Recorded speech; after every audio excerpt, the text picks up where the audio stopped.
Good afternoon, all. So now we are going to obtain the relation between energy and momentum. So we are going to obtain the relation between energy and the momentum. That means what? Relationship, relation between E, energy, and momentum P. Energy and the momentum P. Right? Now, let us see how can we obtain this relation. Let us assume a body or a particle whose mass is m moving with velocity v. Okay, what I am doing, I am assuming a particle p whose mass is m and it is having velocity v. Now the momentum of this object can be written as p equal to mv. P equal to mv. Okay, now squaring on both sides will get p square equal to m square v square. Okay, so let us consider this one is equation 1. And next we know that effective mass m can be written as there m equal to m naught by under root 1 minus v square by c square, where m naught is nothing but rest mass. Okay, what is m naught there? Rest mass.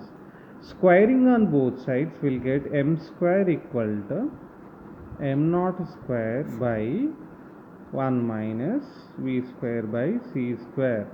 So assume this is equation number 2. Okay, now substitute equation 2 in equation 1. Okay, then what we get if we substitute equation 2 in equation 1, we'll get there p square equal to so m naught square and v square by 1 minus v square by c square. Okay, let us take LCM. If we take LCM, what we get here? Right, so what we get there, if we take LCM, then p square equal to, we'll get there m naught square v square c square by c square minus v square. Okay, and next, so cross multiplication will get there p square c square minus p square v square equal to, so what we get there, m naught square c square v square. Okay, so from this equation p square c square equal to m naught square c square v square plus p square v square. So let us take v square common, then we'll get p square c square equal to, taking v square common, we'll get m naught square c square plus p square.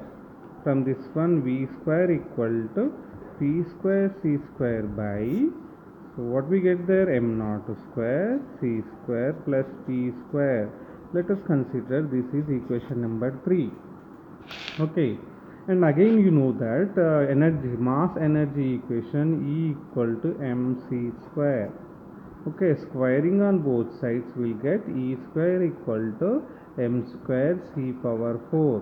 Right, next substitute m square value, then we'll get E square equal to, substituting m square value means m naught square c power 4 by 1 minus v square by c square.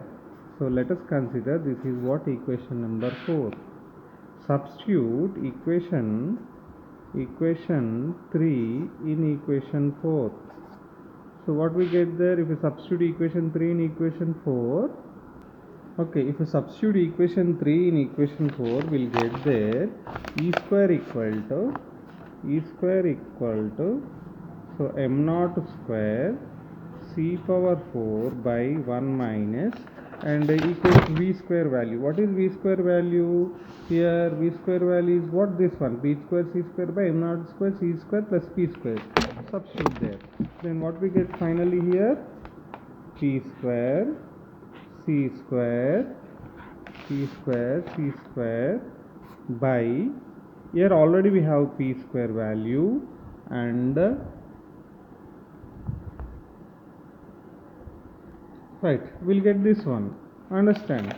Now here c square cancel, and what we get finally here, e square equal to, see there, m naught square c power 4, taking LCM we'll get there m naught square c square plus p square by, here we have the term m naught square c square plus p square minus p square. So this one cancel. So finally, so again this one cancel, and here square, then we'll get e square is equal to, multiply c square inside, then we'll get m naught square c power 4 plus p square c square. So this is what our required equation, relation between energy and momentum. So this can also be written as E equal to under root m naught square c power 4 plus p square c square, relativistic relation between energy and momentum. So this is so important equation, especially in entrance point of view. Okay, so very important equation, right?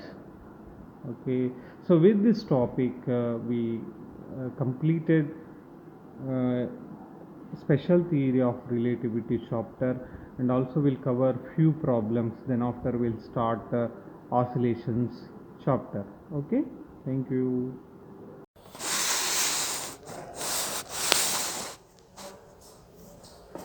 Right, now let us see one problem here. Find the velocity with which a body should travel so that length becomes half of the rest length. See, observable length become half of the rest length at which velocity of the body. See there, we know that one formula, length contraction formula, L equal to L naught under root 1 minus v square by c square. Right, L equal to L naught into under root 1 minus v square by c square. So what we have to do, a body should travel so that the length becomes half of the rest length. What is the rest length? L naught. Now when it is become L naught by 2, half of the rest length, observable length, so at the time what is the velocity of that object? We have to find out that velocity. Now substitute L equal to L naught by 2 in this equation. So what we get there, if you substitute L naught by 2 equal to L naught into under root 1 minus v square by c square. The squaring on both sides, what we get there? Squaring on both sides, what we get there here? So 1 by 4 equal to 1 minus v square by c square. Right? So from this equation, v square by c square equal to, v square by c square equal to 1 minus 1 by 4. Right? So 1 minus 1 by 4. So finally what we get here? V square by c square equal to, here it is 3 by 4, and we'll get here finally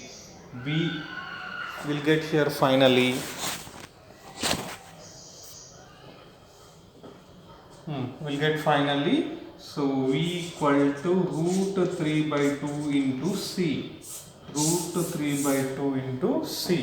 or else this can also be written as v equal to root 3 by 2 into 3 into 10 to the power of 8 meter per second. So whatever it is, both are same, both are correct. Okay, so this is one problem from this chapter. Okay, it is the problem related to length contraction. Okay.